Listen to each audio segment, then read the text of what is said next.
So we have parts of our functions. We have different parts of our functions. We have different things that our things are called. And we have what is called domain, and we have what is called range. Now, domain is all possible x values. So right here, oh no, come back. Where'd you go? We're gonna let's use green. Let's change things up a little bit. So all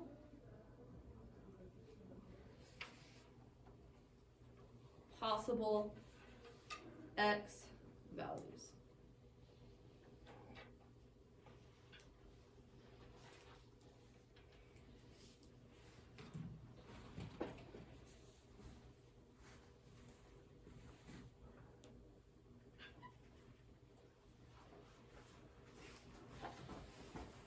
Now to go along with that, my independent variables are the x values. Okay. Now, independent variables are also another way to define that is I don't know, does it need the y value? Or not determined by y value. Whereas my dependent variable is determined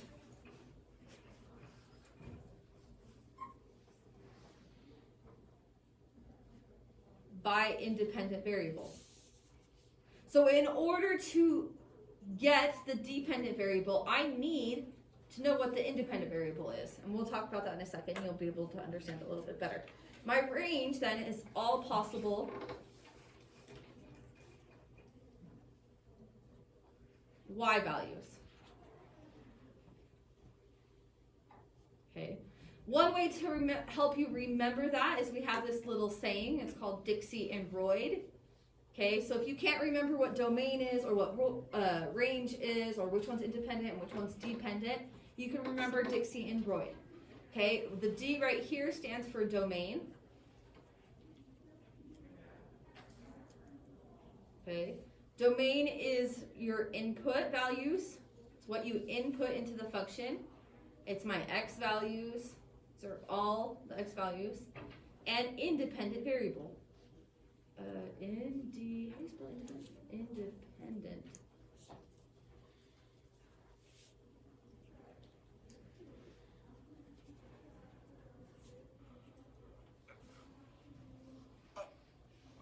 Can you guys see the board okay like that?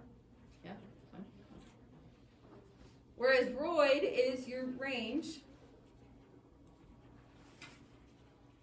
Okay, it's your output. Can't spell output. Your y values and dependent variables. Okay. Y's are determined by what your x is. Okay, so they're dependent. It depends on what your x is.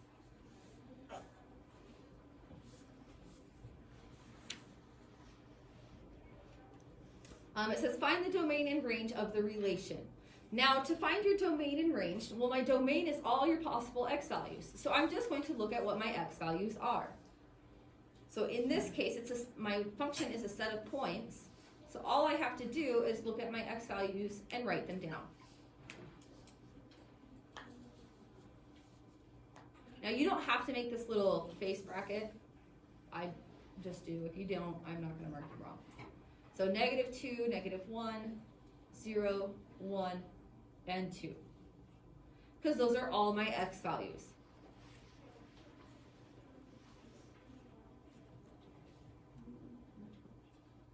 Now we're going to do the range. Now range is all my y values. I have 5, 8, 6, 6, and 7. Now notice how I didn't circle 6 twice, because I don't need to circle any repeating numbers. I don't need to write 6 down twice. So I'm going to write 5, 8, 6, and 7. Those are my possible y values. Notice they're not written in order. It's not a big deal if they're not written in order. And by order, I mean from least to greatest. It's not a big deal. Okay, I'm going to do the same thing with 6. It's just points. Okay, so I'm just going to put domain down. And I'm going to list all of my x values. Well, I have zeros in x value. 1, 2, 3, 4, and 5. I'm going along my x-axis to figure out what those x value points are. So I have 0, 1, 2, 3, 4, and 5.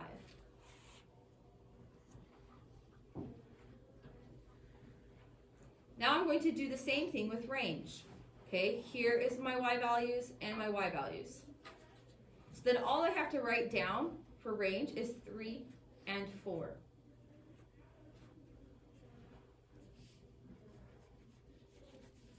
Because those are the only possible y values for this function. 3 and 4.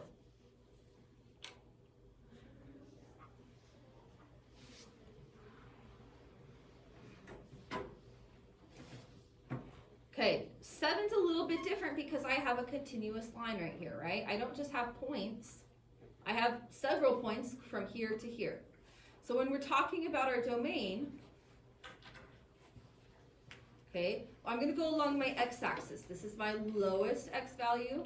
This is my highest x value. And I'm going to have to use an interval, just like we used for those graphs.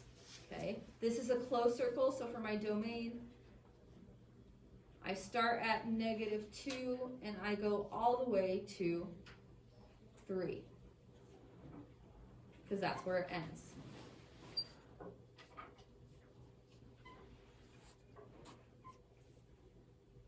For range, okay, this is my lowest y value, my highest y value, so I go from -1 to 2.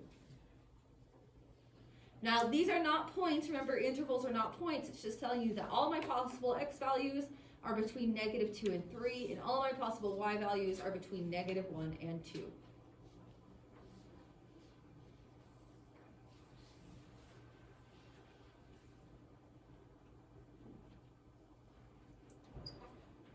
Okay, last thing we're going to talk about.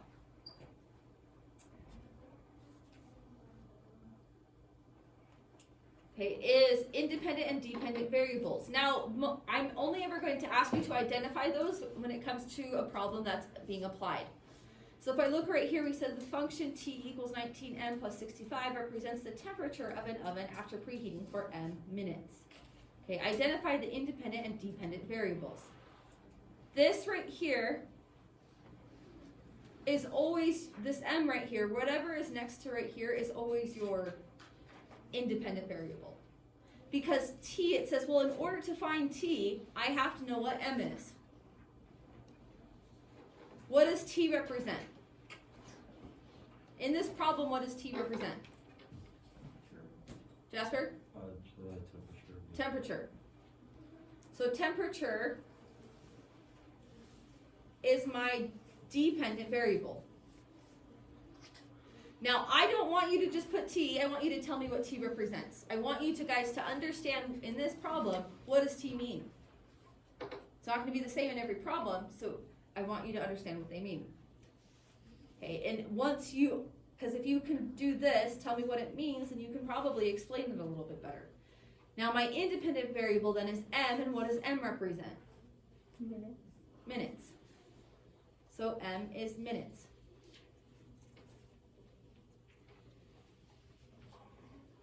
Now, explain to me why these are independent and dependent. So I want you guys to turn to the person next to you and explain why m is independent and t is dependent.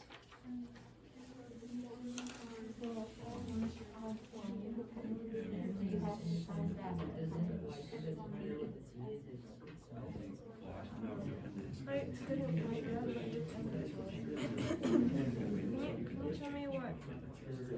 I forgot what it was.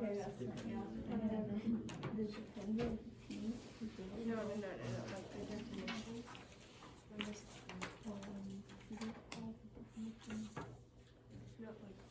guys didn't say anything. Yeah, we did. So what's up, bro? Okay, so when we think about how an oven works, when you turn your oven on to 400 degrees, does it automatically become 400 degrees? I wish. No, that's what preheating an oven is, right? It takes time in order for it to heat up. So in order to figure out what the temperature is when you're preheating an oven, what do we need to know? So if it's been 0 minutes, is that going to change my temperature as opposed to it being 5 minutes preheating? Yeah, right? So because my temperature needs to know, I need to know how long it's been to figure out what the temperature is. And because of that, my temperature is the dependent variable because it depends on how long it's been. And that's how you can explain, I mean, you can use that explanation every time. My temperature is dependent on how long it's been, or it depends on how long it's been in order to figure out the temperature. Okay, if you use that word depends, and you use it correctly, then that's a good explanation for me. Okay, now number 9, I'm going to go over it real quickly because we're running low on time. It says identify the independent and dependent variables. Okay, once again, my S is determined by my G. Okay, in order to figure out what S is, I have to know what G is. So that means that G, or number of goals, is your dependent variable. And that S, G is, I said that backwards.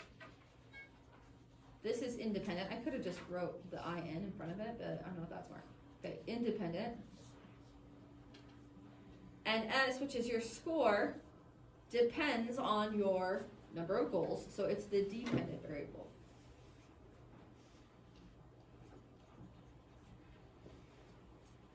Okay, so if my domain is 0, 1, 2, 3, what is my range? So what it's saying is that if I have 0 goals, what is my score? Okay, if I have 1 goal, what is my score? 4. Okay, so then my range then, okay, I plug in 0. I plug in 0 right here. So I plug in 0, I get 3. What's my score if I get 1 goal? 4. What's my score if I get 2 goals? Yeah, you just kind of increase by 1, right? And then 6. But you will have homework problems that ask you to do this, so I had to make sure we went over it in class. Okay, so that's the end of your notes. We are going to watch a little short video.